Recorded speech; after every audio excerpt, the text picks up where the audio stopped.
नमस्कार दोस्तों, स्वागत है आप सभी को फिर से मेरे चैनल ज्ञानमाला में। मैं आज लेके आई हूँ कन्याएं दान करने की वस्तु है।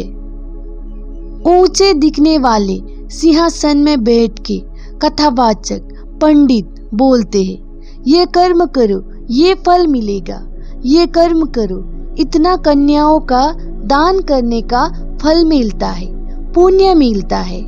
और पढ़ी लिखी हुई कन्याएं भी चुपचाप सुनती रहती है। जो पढ़ी लिखी ना हो वो तो सुनती ही है, लेकिन जो बहुत ज्यादा भी पढ़ लिख गई हो वो भी सुनती ही रहती है। कुछ फर्क ही नहीं पड़ता। कन्या कोई वस्तु है, कोई संपत्ति है जिसे दान देना पड़ता है। एक बेटी को ऐसे पुण्य के लिए दान करते हो तो एक बेटा का भी तो दान करो, और ज्यादा पुण्य मिलेगा बेटा का दान से।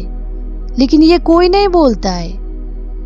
और लड़कियां भी सुनती रहती है, कोई आपत्ति है ही नहीं उन्हें। एक दो को आपत्ति हो सकता है, लेकिन ज्यादातर इसी में ही मस्त रहता है। कुछ फर्क ही नहीं पड़ता।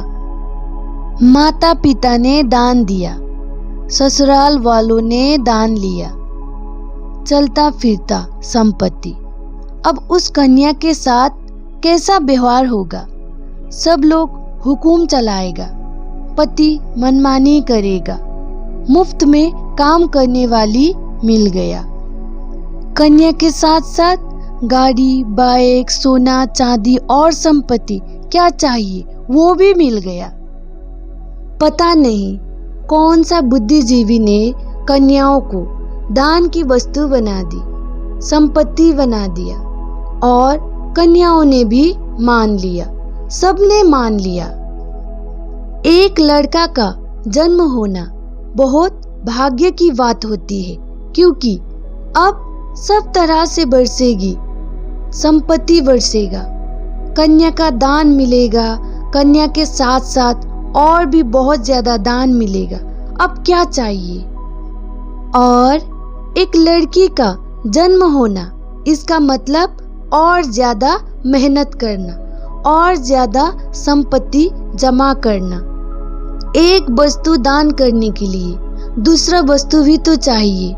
कन्या का दान करने के लिए और संपत्ति भी तो चाहिए।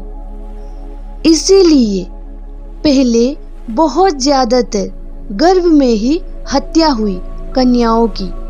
कोई कन्याओं का जन्म देना नहीं चाहता था, और आज के दिन में भी हो ही रहा है। उतना ज्यादा नहीं, लेकिन हो ही रहा है।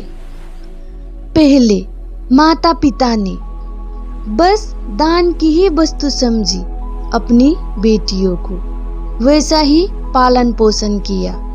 दूसरों को दान ही तो देना है, क्यों पढ़ाई लिखाई। और कन्याएं भी मजबूर है, खुद को दान की ही वस्तु समझती है, ऐसी सस्ती सवारती है, खुद को किसी और का उपभोग की वस्तु बना लेती है, क्योंकि यही सुनता है घर में, बाहर में, सब जगह। इसलिए वो भी खुद को दान देने वाली वस्तु ही समझती है। कोई विरोध नहीं, कोई क्रांति नहीं, जिसने जैसा बोल दिया बस मान लिया। कोई प्रश्न नहीं, पढ़ लिख तो लिया, लेकिन बुद्धि में कोई फर्क नहीं पड़ा।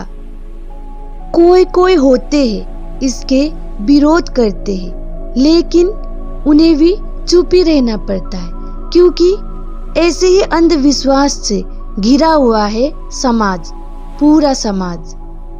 लेकिन बहुत कम होते हैं। मैं तो बोलती हूँ माता पिता ने पुण्य के लिए दान समझ के दान दे दिया है, तो फिर उसका जीवन में कुछ भी होता है उनको उस मामले में पड़ना नहीं चाहिए। मेरी बेटी है, बहुत प्यार है, ये सब नहीं बोलना चाहिए, क्योंकि आप लोगों ने तो दान दे दिया है पुण्य के लिए। बेटी के साथ कुछ बुरा होता है तो आप लोग चुप नहीं रह सकते, साथ दोगे उसका, हिम्मत बढ़ाओगे, चुप नहीं रहोगे तो फिर क्यों देते हो कन्यादान? तो क्यों मानते हो ऐसा नियम? ऐसा शास्त्र ही क्यों पढ़ते हो, क्यों सुनते हो जो एक व्यक्ति को वस्तु बना दे, एक चलता फिरता जीवन को संपत्ति बना दे, जो एक जीवन को ऊंचा से ऊंचा श्रेणी में ले जाने के बदले नीचा गिरा दे, वस्तु बना दे? ऐसे शास्त्र से दूर ही रहना चाहिए। या तो शास्त्र गलत है या तो जो समझाने के लिए बैठे हैं वो ही गलत है, क्योंकि शायद उन्हें ही समझ नहीं आ रहा है कई बातें, वो ही समझा नहीं पा रहे हैं। इसीलिए शास्त्र गलत है तो शास्त्र बदलो, या समझाने वाले गलत है तो समझाने वाले बदलो। ऐसे नियम को मानो मत।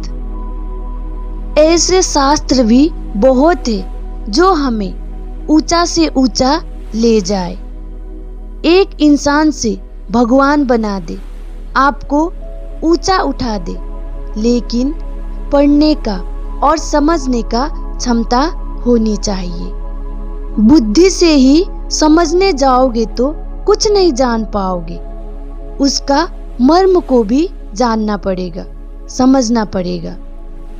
ऊंचे आसन में बैठते हैं, संस्कृत पढ़ते हैं, कथा सुनाते हैं, बड़े बड़े आवाज में बोलते हैं, इतना कॉन्फिडेंट है, तो ये मत समझ लेना कि उन्हें ही सब कुछ आता है, वो ही सब कुछ बोल सकते हैं, वो ही भगवान है। उनका गुलाम मत बन जाना। अपनी बुद्धि का विकास करना चाहिए, अपनी कार्य होश से करना चाहिए, तभी सबका भला होगा। नहीं तो हम दबे ही रहेंगे और हमारा समाज पीछे ही रहेगा।